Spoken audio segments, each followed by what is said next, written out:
ሰላም ውድ የፎይቲው ተከታታዮች እንደምንድናችሁ እንደምንከረማችሁ ወንድም ፎይ እንኳን ደህና መጣ። እንኳን ደህና ቆየኝ።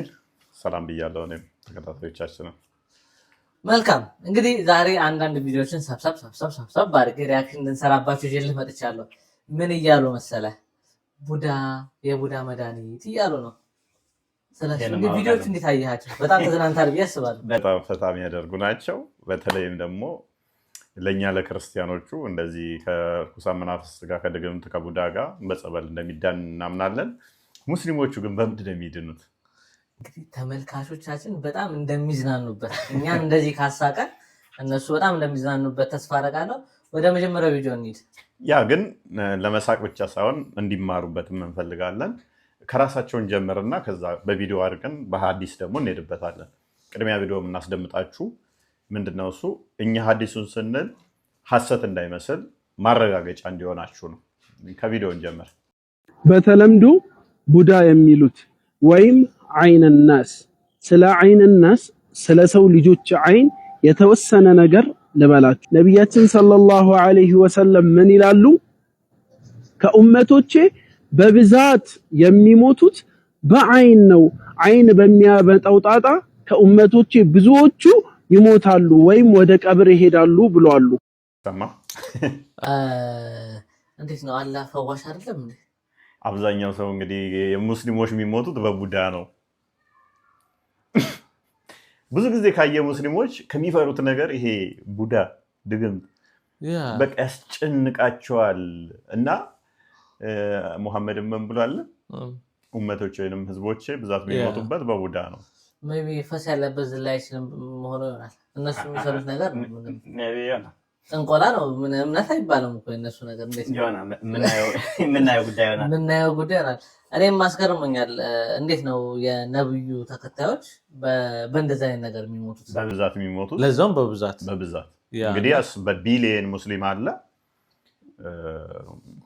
አብዛኛው እንግዲህ በቡዳ የሚሞት ከሆነ ኢማጂን ኢትዮጵያ ውስጥ እንኳን ወደ 40 ምናምን ሚሊዮን የሚጠጋ ሙስሊም ካለ 20 ሚሊዮን ሙስሊም በቡዳ ነው የሚሞተው። ስለዚህ ሌላ በሽታ ያጠቃቸውን በቃ ቡዳ ነው ዋነኛ ጠላታቸው። መንፈስ በቀላሉ ይጫወትባቸዋል ነው። ምክንያቱም የያዙት ነገር የውሸት የሴጣን አመድ የሆነ ነገር ስለያዙ ነው ብዬ አምናለሁ። እሱ እንዴት እንስማቸው ብቻ ምንድን ነው የሚሉት የሚለው ምንድን ነው አሁን ሲነግሩሽ ቤተሰቦች? ሲሕር ነው ወይናስ ነው ጅን ነው? ሲሕርና ወይ ሲያምሩ ወይ በሽታ ነው። ሲሕርና ቡዳ ሲያርና ቡዳ ሲርና ቡዳ ያ ድግምት ነው። ቡዳ ማለት ደግሞ እንግዲህ ያው ቡዳ ሰው አይን እንደዛ አይነት ነገር። እቺ ልጅ ግን አሁንም እኮ ሲሩ እያፈራት መሆኑ እስካሁን አልተረጋገጠም ማለት። አብዛኛው የሙስሊሙ የሚሞትበት በሲርና በቡዳ ከሆነ እነሱ ራሱ እኮ የዚህ ተጠቂ ቪክቲም ናቸው። በትክክል ያ አብዛኛው ቅድም እንዳልኩ የሚያሳብቡት ምንድነው ይሄ እርኩስ መንፈስ ስለሚጫወትባቸው ድግምት ተሰርቶባቸው ይመስላቸዋል። ወይንም ደግሞ ቡዳ ተበልተን ነው ይላሉ። ደግሞ ከአፈር እኮ ነው። ቆንጆ እንኳን አይደለም። የመጀመሪያውን ሰውዬ በተለይ እሱን ሰውዬ እንደው የራበው ቡዳ ይበላል።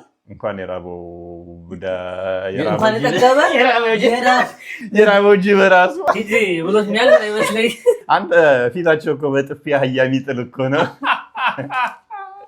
እንኳን የሚያጓጓ ነገር እንኳን ገላ ሰውነት ኖሯቸው እንደዛ ቢሉሽ ሙስሊሞቹ ሴቶች ወንዶቹ እንኳን በቡዳ በምንም አይበሉም። ሴቶቹ ራሱ ተሸፋፍነው በምን ታይቶ ነው ቡዳ የሚበላቸው? ወይ ነው። አብዛኛው ደግሞ የሚሞቱት በቡዳ ነው እንግዲህ አስብ። ስለዚህ ምንድነው እንዲህ የሚያስፈራቸው የሚለውን አስተምሮቱን ላይ ዲቴል እንሄድበታለን። ግን ከራሳቸው ትንሽ እንስማ ብዬ ነው። ከራሳቸው ትንሽ እንስማ። ቤት ያለ መረጃ ይወራ። በመረጃ በተለምዶ ቡዳ የሚሉት ወይም በአይን የተበላ ሰው ህክምናው ምንድነው? በመጀመሪያ ደረጃ በአይን የበላው ሰው ከታወቀ ያ በአይን የበላው ሰው እንዲያደርግ የታዘዘው ነገር አለ። እዚህ ጋር ልብ ልንለው የሚገባ ነገር ቢኖር በአይን የተበላ ሰው በአይን የበላው ሰው ሳይፈልገው ሳያስበው ሊበላው ይችላል እና ቡዳ ነው ወይ በአይን በልቷል ብሎ እሱ ሌላ ትርጉም ሊሰጠው አይገባም። ምክንያቱም ሰው ራሱን ሁሉ ሊበላ ይችላል። የራሱን ልጁን ሊበላ ይችላል። ወላጆቹ ሊበላ ይችላል። ሳያስበው የሚፈጠር ነገር ስለሆነ ለሰውየው የተለየ ነገር ወይም የተለየ ግምት ሊሰጠው አይገባም። እንዲሁም አንድ ሰው በአይን በልተኛል ውዱእ አድርግልኝ ከተባለ አላደርግም ማለት አይገባውም፣ ማድረግ አለበት። ነብያችን ሰለላሁ ዐለይሂ ወሰለም ውዱእ አድርግልኝ ከተባለ ውዱእ ያድርግ ብለዋል። ፈልጎት ላይሆን ስለሚችል ውዱእ አድርግልኝ ከተባለ ውዱእ ሊያደርግ ይገባል። አው ምን ተገነዘብክ? መፍትሄ ነው እንግዲህ። መጀመሪያ ምንድነው እሱ ሰው ራሱንም ሊበላ ይችላል which is sorry ራሱን ሊበላ ሰው እንዴት ነው ራሱ መሰለ ቆሙን ራሱ የሚበላው? ኦኬ አንተ ራሱን በራሱ ቡዳውን ይበላል አለ። ደግሞም ውዱእ አድርግልኝ ከተባለ ውዱእ ማድረግ አለበት አለ። ውዱእ ማለት ምን ማለት እንደሆነ ታውቃለህ? ምንድነው ውዱእ ማለት? በእስልምና ለሶላት እንደዚህ ሲቆሙ የሚታጠቡት ማለት ነው። የፊታቸውን፣ እጃቸውን፣ እግራቸውን እንደዚህ ታጥበው እንትናል እና እሱን ውዱእ ማድረግ አለበት አለ። አንድ እሱን ይዘልኛል። ሁለት ደግሞ ስለዚህ ብዙ ሙስሊሞች የሚሞቱት እርስ በራሳቸው የተበላሉ ነው በላ። ለነገሩ ሌላ ሰው ጤነኛ እንኳን አንበላቸው ማን እነሱን አያበጨው ማነካቸው ማንነስ የሚበላው እንዴ? ደግሞ የኔ ኡመቶች ነው ያለው። የኔ ኡመቶች በዚሁ ያልቃሉ ካለ ሙስሊሞቹ እንግዲህ አሁን ኢትዮጵያ ውስጥ 40 ሚሊዮን ካለ 20 ሚሊዮኑ አብዛኛው የሚሞተው በቡዳ ነው ከተባለ ከ20 ሚሊዮን በላይ ሙስሊም እርስ በርስ ተበላልቶ ነው የሚሞተው ማለት ነው። መፍትሄውን ግን ሰምተሃል? በጣቢ ውዱእ ማድረግ አለበት አለ። ውዱእ ውዱእ ማለት መታጠብ ማለት ያ በዩ ለተበዩ ታጥቦ መስጠት አለበት። ለምን እንደሆነ ታውቃለህ? ምን ሊያደርገው ነው አትልም? ሊጠጣው እንዳትልኝ። ቆይ እንስማው ምን ሊያደርገው እንደሆነ እሱን ከነሱ እንሰማለን።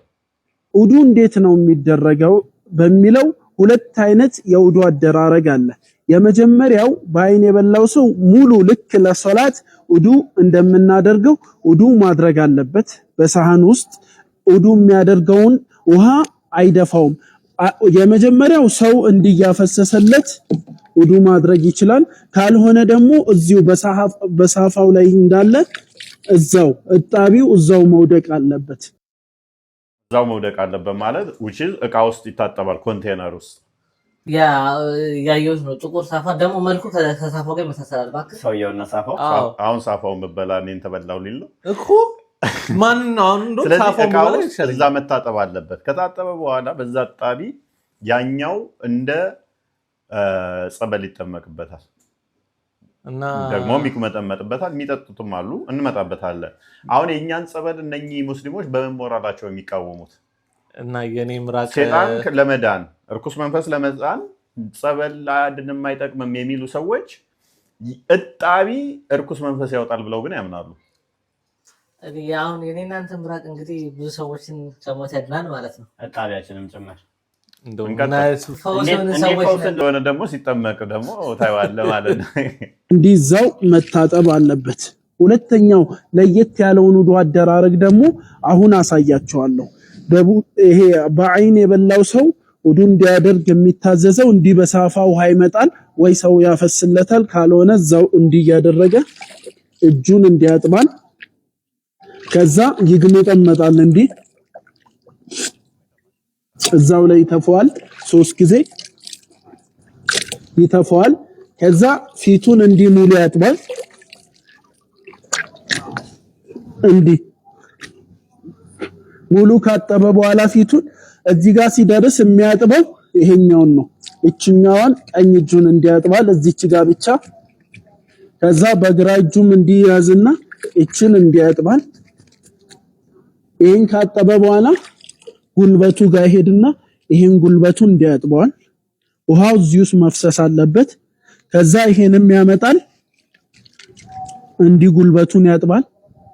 ከዛ እቺን ቁርጭምጭሚቷን እዚች ጋር እንዲያጥባታል ወይ ተረከዙ ላይ እንዲያጥበዋል። ከዛ በግራም በተመሳሳይ እንዲወስዶ እቺን ቁርጭምጭሚቷን ብቻ እንዲያጥባትና ቡዳ የበላናቸው በመገጣጠሚያችን ነው እንዴ? ክንዱን ያጥባል፣ እጁን ያጥባል፣ ፊቱን ያጥባል፣ ይጉመጠመጣል፣ 3 ጊዜ ተጉመጥምጦ እዛ ውስጥ ይተፋል፣ ተረከዙን ያጥባል፣ ጉርጭምጭሚቱን ያጥባል። አሁን የተዋታለች ይሄም የፎገራ ለአንድ የቀረቻለች ምንድናት? በላው አንዱ ተበልቶ እንደዚህ መሐመድ አዘዘ እንዲታጠብ ታጥቦ ያኛው እንዳይታጠብበት ማለት ነው። ምኑን መታጠብ እንዳለበት ሲናገር ሚሽካት አልመሳቢ 45:62 ላይ they suspected Amir bin Rabi አሚር ቢን ራቢ የሚባለውን ሰውዬ ነው የጠረጠሩት። ከዛ በኋላ ታሪኩ ምኑን አንብቡት እናንተ። አሚር then washed on his bath his face ምኑን ፌሱን ፊቱን፣ ሃንድስ እጆቹን፣ ኢልቦስ ክንዱን፣ ኒስ ጉልበቱን፣ ቶይስ ጣቶቹን and inside his lower garment inside his lower garment ከስር lower garment ይሄ ነው ከውስጥ ያለው ወይንም ፕራይቬት ፓርቱን አጠበ። ከዛስ collected the water in a vessel and poured it over him ከዛ በኋላ እሱን ውሃውን አጠራቅሞ እዛ ያታጠበበትን እዛኛው ተበላ የተባለውን አጠመቀበት ማለት ነው። እና አፍረተም ስጋችንም መድኃኒት ነው። የኔ የብልት ጣቢ ጀናባ ሆነ ምናምን ነገር፣ ሴቶችም ደግሞ ፔሬድ ላይ ከሆኑ አስበው። ስለዚህ በደንብ አስተውል። የብልታችን አካልም ታጥቦ መሰጠት አለበት። የብልታችን አካልም ታጥቦ የሚሰጣቸው ከሆነ መድኃኒት የሚሆን ከሆነ ክንዳችን፣ ጣታችን፣ እጃችን፣ እግራችን፣ ፊታችን እንደገና ተጉመጥምጠን የሰጠነው በዛ ተጠምቆበት እርኩስ መንፈስ ይድናል አለ የሚል ነው። መሐመድ ምን ብሏል ስለዚህ ጉዳይ ሲናገር the evil eye is real evil eye ወይንም ደግሞ ቡዳ እውነት ነው። perform ablution for him ስለዚህ ለሱ ምን በሉለት ታጠቡለት ጅስ ታጥባችሁ ስጡት ተበልቻለሁ ለሚለ ብሎ አዟል ማለት ነው። ስለዚህ አምላካቸው አይፈውስም፣ የኛ ጣቢ ይፈውሳል። ቤዛቸው ነው እንኳን ያ ጣቢያችን መድኃኒታቸው ነው። ስለዚህ ይሄም እያለ ያለው እንዲቴል እንስማው በደንብ እያብራራው ስለሆነ በቀኝ እግሩ እዚች ጋር እችን ሽንጡን ያጥባታል ወይ ደግሞ ሱሪውን እንዲሙሉ ያወልቅና ሱሪውን ይሄ የሱሪው ማንጀቻውን እዚህ ልብስ ውስጥ ያጥበዋል ወይ እችን ቀኝ ጎኑን ብቻ ያጥበዋል። እንዲህ ከታጠበ በኋላ በአይን የተበላው ሰው ይመጣል። ራምዚና ታሚና ወይ እንዲመጣና ይቆማል። በቆመበት ይሄን ሙሉ ሳፋውን እንዲተሸክሙ ለምሳሌ ይሄ ሳፋው ቢሆን ጸበል መሆኑ ነው እንዲሸከሙና በኋላው ላይ እንዲ ሙሉ ያፈስበታል በአንድ ጊዜ ማለት ነው። ይሄ ሙሉን ውሃ በአንድ ጊዜ ያፈስበታል። በአላህ ፍቃድ ሰውየው በአይን የተበላው ሰው በዚህ መልኩ የመጀመሪያውን ሕክምና ያገኛል፣ ይድናል። እንዴት ነው የሚድነው? በዚህ በጣቢ አሁን ክንድህን፣ እጅህን፣ እግርህን፣ ቁርጭምጭሚትን እዚህ ኢንሳይድ ሎወር ጋርመንት ታጥበህ ተጉመጥምጠህ 3 ጊዜ በተፋኸው በእርሱ ምን ይላል ነው ያለው? ይድናል። ምን አለ ግን ልፃኑ ልጅ ባያሰቃየው? እየበላው ነው እሱ ራሱ ልጁ በልቶት እያጠበው ነው እንትን እያለው ነው። ለእኛ ትምህርት አስመስሎ ልጅን እያከምኩ እንደሆነ ደርሰንበታል። እኛ ሆን አለበት ቀጣይ አለን ያ በዚሁ ጋር የተያያዙ አሁን በዚህ ቪዲዮ ላይ አሁን እናያለን ያለው ምንድነው? እሱ ሰውየው እጣቢ አልሰጥም ቢልስ መፍትሄው ምንድነው? እሱ ለምሳሌ አሁን የቡዳ የተበላው መስጠት አለባችሁ ብሏል። ግን ሰውነትን ታጥቤ እጄን፣ ፊቴን፣ እግሬን፣ ቁርጭምጭሚቴን ሰጥቼ ታጥቤ ብልቴን አጥቤ ውሃ አልሰጥም ቢልስ ምን መፍትሄ አለ ለሚለው ነው። የሰውየውን ከሰውየው ገላ ጋር የሚገናኝ ማንኛውንም ልብሱን ይሆን ለምሳሌ አማይማውን እንዲህ ከሰውነቱ ከገላው ጋር የሚነካካ ወይም የውስጥ ልብሱን ወይ ጃፖኒውን ካገኘን ጥሩ ነው። ያን አሰሩን ካገኘን ቀጥታ ውሃ ውስጥ እንከተውና በውሃ እንዘፈዘፈውና ልክ ትላንት ባሳያችሁ መልኩ ሙሉ ውሃውን በአንድ ላይ እንዲህ እንደፋበታለን። ከጀርባው ላይ ወይ ኮፍያ ወይ የውስጥ ልብስ ከሰውነቱ ጋር ቀጥታ የሚገናኝ ልብስ ምኑን ከሰውየው ሰውነት ጋር ቀጥታ የሚገናኝ ኮፍያ ሊሆን ይችላል፣ ሻሽ ሊሆን ይችላል፣ አበያ ሊሆን ይችላል፣ የውስጥ ልብስ ሊሆን ይችላል። ከሰውየው ሰውነት ጋር ቀጥታ በሚገናኝ እሱንና አጥበን በሱ እጣቢ እንፈወሳለን። ለምሳሌ ሰውየው አሁን እጣቢን አልሰጥም ብሎ ነው። ስለዚህ ምን ታደርጋለህ? ሰውየውን ልብስ ትፈልጋለህ ነው። ልብሱ ብቻ ነው ግን ከሰውየው ጋር ከተገናኘ ማንኛውም ሰውየው ጋር የሚገናኝ ማንኛውም እጣቢ። ስለዚህ ማንኛውም ካለ ሞዴስም እንዴት ነው? ለሴቶች ከሴቶቹ ሞዴስ ተጠቅመው ሲጥሉ አንስተው ፈልጎ ታጥሞልታው ነው እና ሲጀመር እኮ ሞዴስ የሚጣልበትንም እኮ ውሃው መጠጣት ይቻላል ብሎ መሐመድ ሱናን አቢ ዳውድ 67 ላይ ቡዳ የሚባል ውሃ አለ። ሴቶች ጨርቅ የሚጥሉበትን ውሃ ውስጥ ይጥላሉ። እሱ መጠጣት ይቻላል፣ ችግር የለውም ብሏል። ስለዚህ አሁን ይሄ ደግሞ ይበልጥ እንትን አለው፣ እንደው መድኃኒትነት አለው። ገባ? ከሰውየው ሰውነት ጋር የሚገናኝ የውስጥ ልብስም ማንኛውም ልብስ እሱን አጥበን መጠቀም ከቡዳነት ያድናል። ቡዳ እንዳይበላን ያደርጋል፣ ይከላከላል። አላህ እንግዲህ ምን ያህል አቅመ ደካማ መሆኑን የምታውቀው በዚህ ነው። በእጣቢ ከእጣቢም ደግሞ የሞዲስ እጣቢ ሴጣን ያስጠላል መስታስ። አረ ወይኔ! እና እህቶቻችን በቃ ሪዩዝ ያደርጉታል፣ ይጠቀሙታል ድጋሚ አስባለሁ። በመድኃኒት መልክ ሞዴስ ስታጥባ አንዷ የምታገኛት የሚስትህን ምን እያደረግሽ ነው? አይ ሚስትህ ቡዳ በልታኝ ከሆነ በፓንቷ በሞዴሱ አጣቢ። ቆይ እኔ አሁን አንድ ጥያቄ ግራ ይገባኝ። አሁን እግሬን እጄን ምናምን ታጥቤ ቁርጭምጭሜ ጋር ሲደርስ ውሃ ቢያልቅብኝስ? እንግዲህ አይሰራም። ውሃው አይፈስም እኮ ውሃው ዕቃ ውስጥ እኮ ነው እዛው የምታጥበው። ሳፋ ነገር ላይ እኮ ነው ውሃው አያልቅብህም። ተጉመጥመጠህም እኮ እዛው ነው የምትተፋው።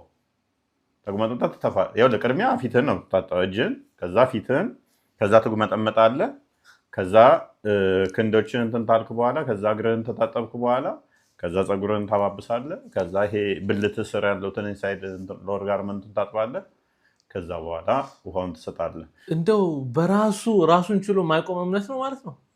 በጣቢ የሚቆም ነው። ስለዚህ ምን እያለን ነው? እጣቢ መስጠት አለበት ነው። እንስማው።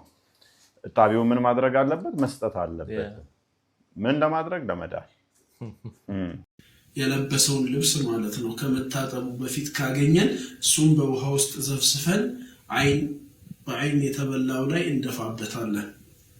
እሱንም ካላገኘን የሰውየውን ልብስ ምናምን ማግኘት ካልቻለን ሰውየውን እንጋብዘዋለን ቤታችን፣ ወይ በጠጣበት ውሃ በጠጣበት ሻይ በጠጣበት በሲኒ እንዲህ ጭላጩን እሱ ጠጥቶ ባስቀረበት ይህን እንደፋውና ይሄን እንዲህ እቃዎችን ሰብስበን አንድ ላይ በውሃ እዚሁ ላይ እንዳለ እንዲህ እንደፋበትና እንዲህ እናጥበዋለን። ሳህኖቹን ማንኪያ፣ የጎረሰበት ማንኪያ ወይ ሹኪያ ወይ ብርጭቆ ወይ የተለያዩ እሱ የነካውን ነገር እንዲህ እዚሁ እንዳለን ሰበስባቸውና እንዲህ በውሃ እናጥባቸዋለን ማለት ነው። ከዛ በውሃው ላይ ቀጥታ እንታጠብበታለን። ሰማ? ሰውየው አልሰጥም ቢለን ልብሱን ካጣን ደግሞ ምን እናደርጋለን አለ? ቤታችን ግብዣ ብለን እንጋብዘውና እሱ የነካውን እሱ የጠጣበትን ደግሞ አለልቀን በዛ በጣቢ እንጠቀማለን። ሁለተኛ የሙስሊም ቤት ድርሻ አይደለም። ሁለት እግሬን ይስበሩ። የሙስሊም ቤት ድርሻ አይደለም ነው እንዴ? ለመድኃኒት ብሎ ሌላ ነገር ቢያደርጉበት አስበዋል። አሻራህን እያንዳንዱን ይከታተሉሃል። አንተ የጠጣህበትን የበላህበትን ምናምን እሱን አጥበው ይጠቀማሉ። በዚ መሐመድን ልብስ አጥበው ይጠቀሙ ነበር። ከሞተ በኋላ ራሱ አዲስ አለ። ለምሳሌ ቡልጋል መራም ላይ እንደምትመለከተው የአዲስ ላይ እንዲህ የሚል ነገር ታክሏል ይላል። ይህ ጁባ እስኪሞት ድረስ አይሻ ዘንድ ነበረ። ከዚያም እኔ ወሰድኩት። ነቢዩ አዘወትረው ይለብሱት ነበረ። ከሞተ በኋላ ግን በሽተኞች ፈውስ ያገኙበት ዘንድ እርሱን እያጠብን እንሰጣቸዋለን። እያጠቡ ምን ያደርጓታል? ይሰጧቸዋል። የልብስ እጣቢ ይላል አይደለ? መድኃኒት ነው ይላል። ስለዚህ መሐመድ ቡዳ ነው ማለት እኮ ነው። ቡዳ የበላው አካል ነው አጥቦ መስጠት ያለበት አይደለ? መሐመድ ቡዳ ነው ማለት እኮ በዚህ ሎጂክ መሰረት። እኔ እፎይ ወንድማችን ምን ላድርግ? ቡዳ ነው፣ ምንም አትጠራጠር፣ በዚህ ላይ አትጠራጠር። አሁን እንግዲህ ያስብ፣ እጣቢውን፣ ብልቱን፣ እግሩን፣ ቁርጭምጭሚቱን፣ ጣቶቹን ክንዱን ፊቱን ተጉመጥምጦ በእነኚህ እጣቢ ሴጣን ይወጣል አሉ። ይህንን ካጣን ደግሞ ቤታችን ጋብዘነው በጠጣበት እናደርጋለን አሉ። እሱን ካጡ ደግሞ ምን ያደርጋሉ የሚለውን እስቲ ያብራሩታል። ይህንን ማግኘት ካልቻለን ምን እናደርጋለን? የነካውን መኪና የመኪና ወይ ደግሞ የቤት በር በእርጥብ ጨርቅ አፈሩን እንዲህ በመዳበስ ያን ጨርቅ አጥበን ውሃውን መጠቀም እንችላለን። ግን የውዱን ውሃ ብናገኝ ውዱ ያደረገበትን ውሃ እሱ የተሻለ ነው። አንዳንድ የፕሮግራም ላይ የሰርግ ፕሮግራም ላይ ወይ ደግሞ የተለያዩ ፕሮግራሞች ላይ ሰው ተሰብስቦ ቤት ውስጥ ጋብዛቸው 20-30 ሰው ተሰብስቦ ልጅህ እንደ ድንገት ብትወድቅ ወይ ብትበላ ባይ ምን ማድረግ አለብህ? ማን እንደሆነ መለየት ካቃተን አይን የበላት የሁሉንም አሳራቸውን የጠጡበትን ኩባያ፣ ማንኪያ፣ ሹኪያ አንድ ላይ ሰበስበውና በዚህ መልኩ እንደዚህ እናጥፋቸውና እንደፋበታለን። እያንዳንዱን እንደዚህ ከደፋን በኋላ እኛን እናወጣቸውና ይሄን ያለውን ውሃ ትላንት ባሳየኋችሁ መልኩ ከጀርባው ጀምሮ በአይን የተበላው ልጅ ራቁቱን ሆኖ እንዲደፋበታል። እዚህ አንድ ነገር ለመናገር ቀደም ሐዲሱን ስታነብልን በመሐመድ ልብስ ይዳናል ብለሃል። እኔ አሁን ዝም ብዬ ሳስበው ይሄ ቡዳ የሚለው ነገር የመጣው ከሱ ሳይሆን አይቀርም ራሱ የበላቸው አስተማሪዎቹን ከሱ ሀረግ የተነሳ ይመስለኛል። ምክንያቱም በዛ ሰው ልብስ እሱ የነካው ነገር ያድናል ከተባለ ይሄ ሰውዬ የቡዳ መሰረቱ ነው ማለት ነው። ይቻላል። ምክንያቱም ቡዳ የሚድነው ደግሞ በዛው በልብሱ እጣቢ ነው ከተባለ የመሐመድ እጣቢ ልብሱ የሚያድን ከሆነ እጣቢው እግሩን ውዱ አድርጎ መስጠት አለበት አለ። በእርግጥ በጊዜው ለነበሩት ውዱ እያደረገ መሐመድ ይሰጣቸው ነበረ። ሳሂህ ቡኻሪ 188 ላይ አቡ ሙሳ እንደተረከው the prophet asked for a tumbler containing water ሳፋ ውሃ የያዘ ጠየቀ አለ። ልክ አሁን ሲያደርገው እንደነበረ washed both his hands and face in it እጆቹንና ፊቱን ውስጡ ታጠበ አለ። ቀደም እንዴት መታጠብ እንዳለበት ነገር ያለው እጆቹን፣ ጣቶቹን፣ እንትሮቹን፣ ፊቱን ተጉመጥምጦ መጥፋት ነው አይደለ? ይሄም ፊቱንና እጆቹ ውስጡ ታጠበ አለ። then threw mouthful of water in the tumbler ደግሞ ተጉመጥምጦ መጥፋት አለበት ብያለሁኝ አለ።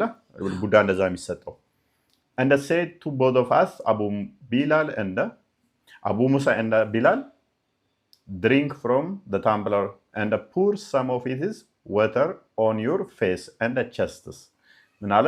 ጠጡት፣ የተወሰነውን ደግሞ ሰውነታችሁ ላይ አፍስሱት አለን። ምኑን? የተጉመጠመጠበትን የጠጣበትን። ይህንኛው አሁን ቅድም ሲል ጠጡት ምትለዋል አልተናገራትም። ላዩ ላይ እንደፋለን መድፋት ነው ያለው አይደለ? መሐመድ ደግሞ ምንድን ነው ያለው? ተጉመጥምጦ ተፍቶ ታጥቦ እላቸው ሊያጠመቃች እንዲጠመቁበትና ሰውነታቸው ምንተነ እንዲሉት እንዲጠጡትም ነው ያዘዘው። እምነት እየተዘለለ አይሆንም። ሁሉንም ቁርአን አንብበው በሉና ልጁስ ስለዚህ ሰውዬ እያንዳንዱን እንትን ማለት አለባችሁ። ምክንያቱም መጠጣቱንም ያካትታል ማለት ነው። ዞሮ ዞሮ ግን መሐመድ ቡዳ ነው የሚለውን ያመጣዋል ማለት ነው። ተሽከርከረን መጨረሻችን ላይ የምንደርሰው እሱ ላይ ነው። ቀጣዩ የሚሉትን እንስማቸው። በዚሁ ጉዳይ ብጥብጥን አለመፈለገን የሚያሳይ ሰዎች ይህንን ነገር አሁን እኛ ይሄንን ስህር የሚያከሽፈው ፊትና እጅ ታጥቦ ይሰጥ የለም ወይ? ይሄን ከሰጠን እኮ ይከሽፋል ስንል ይሄ ሲነሳ ነው ብጥብጥ አነሱና የተለየ ወንድም እፎይ እንግዲህ አንተ ያለ ማስረጃ አታወራም እና አንድ ጥያቄ ጠይቀ እጣቢ መስጠት ግዴታ ነው እንዴ? ይሄ ቪዲዮ አሁን እንደሰማው እኔ ንጽጽር እንዲጀምር ምክንያት የሆነኝ ቪዲዮ ነው። ይሄ ቪዲዮ ስልጤ ላይ የቀባት አካባቢ እጣቢ አምጡ ክርስቲያኖችን ቡዳ በልታችሁና ልጆቻችን ሰነፍ ሆነዋል በሚል የተፈጠረ ግርግር በዚህ ቪዲዮ ምክንያት የመጀመሪያ ቪዲዮዎች አካባቢ ነች እቺ ቪዲዮ። እንዴት ነው እሱ በጣቢ በእኛ ጣቢ ምድኑት የምትለዋ ማለት ነው። ግዴታ ነው። ሐዲስ አለ ሳሂህ ሙስሊም 2188 ላይ እንዲህ የሚል ሐዲስ አለ። መሐመድ ነው የተናገረው፣ ኢብን አባስ ነው የተረከው። The influence of an evil eye is a fact. If anything would precede the destiny, it would be the influence of an evil eye. When you are asked to take bath as a cure from the influence of an evil eye, you should take bath. ምን አለ? ያይን ይሄ ቡዳ ግልጽ ነው እውነት ነው አለ እና ቡዳ የተበላው አካል ወይንም ደግሞ ተጎድቻለሁ ያለው አካል ትጥበት ፈጽመልኝ አቦሉሽን አድርግልኝ ካለ ይሄንን የማድረግ ግዴታ አለብህ አለ። ማን ያለን? መሐመድ። ስለዚህ አንድ አካል መጥቶ ይሄ ሼካው እንዳለው ጠብ የተነሳው ታጠቡና ጠቢያችሁን አንጡ ስንላቸው እምቢ ሲሉን ነው። ሙስሊሞቹ ምን አሉ? ክርስቲያኖቹን ካህናቶቹ ምናምን ሄደው ፊታችሁን፣ እጃችሁን፣ እግራችሁን፣ ብልታችሁን እጠቡና ጠቢያችሁን አንጡ አሏቸው። የኛዎቹ ደግሞ እንዴ በእኛ አጣቢ ነው እንደምድኑት አንሰጥም ሲሉ ጠብ ተፈጠረ ማለት ነው። ጠብ ተነሳ። ስለዚህ ግዴታ ነው መታጠብና መስጠት። ያሳዝናል። ስለዚህ እኔ አሁን ከዚህ በኋላ ብላክሜል ማድረግ እችላለሁ ማለት ነው። አንተ ጣቢ ስለኝ ደራደራለሁ እንዴ መደራደሪያ እኔ በነፃ አይሰጡም እንዴ? አምናቸው እነዚህ ሰዎች ቤት እንዴት ነው ጣቢ እነሱ ጋር ሻወር ራሱ ለመግባት እኮ ትቸገራለህ። አሁን እንደው ልቀልድ ብዬ ነው እንጂ እውነት ለመናገር እንደ ሰውኛ ያስፈራል። ቤታቸው ሄደ ምግብ የበላህበትን እንደዚህ የሚያደርጉ ከሆነ የነካኸውን አሻራ እንኳን በቃ ጠርገው ካካለ ማለት እንኳን ሲንክ ላይ እንዴት ትቀመጣለህ? እነሱ ቤት የነካኸውን አንተ የነካህበትን ጠርገው ከዛ እንግዲህ አስብ የአንተ የነካኸውን ነገር እሱን አጥበው በዛ አጣቢ የሚታጠቡና ፈውስ እናገኛለን ብለው ቢያስቡ ከሆነ ሰንበዲ ሙስሊም ጎረቤት ቢመጣ እና ሲንክ ላይ አካባቢ ልትላለህ እንዴ? አትልም። አይ ፊኛችን ተበላሸ ትፈነዳታለህ እስከምትወጣ። ችግሩ ከገባ ቤታችሁ ከገባ እኮ የሄዱበትንም እኮ አሻራ ይላል እኮ የረገጡትን መሬቱንም ቢሆን በእንትን ብለን በጨርቅ ጠርገን ያንን ጨርቅ አጥበን በጣቢውን እንድናለን አለ እኮ። እንደው ምን አይነት የጅል እምነት ነው? ከጅልም በላይ ጅል። ሲንቀጥል ኤኒዌይስ ሚሉትን በደንብ እንስማቸው።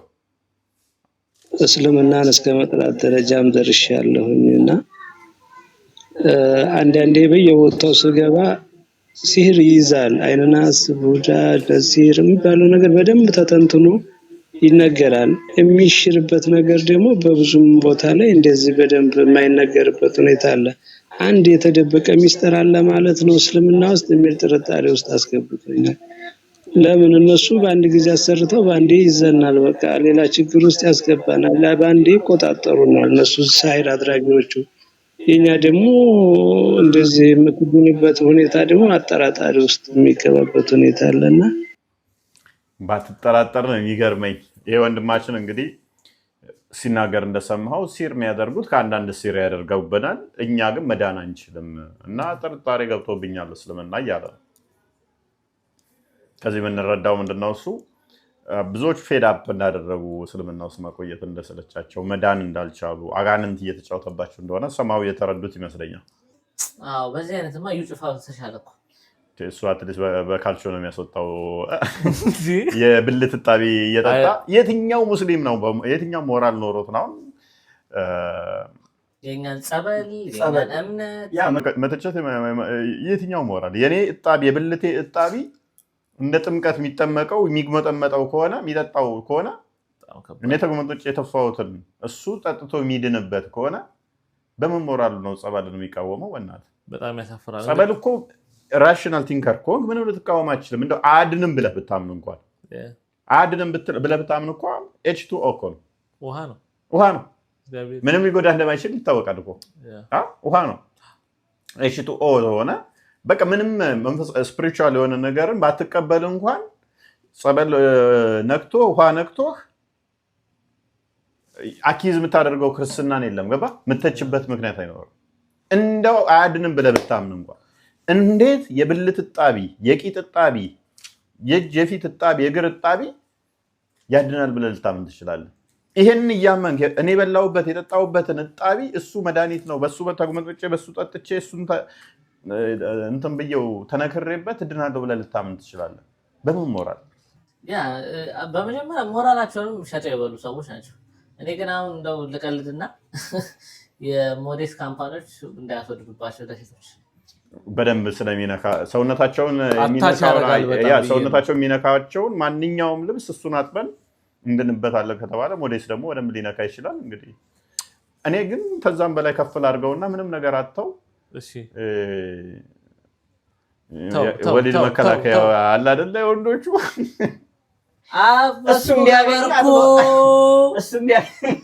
እሱም ቢያገኙ አጥበው አሁን ሊጠጡት ነው።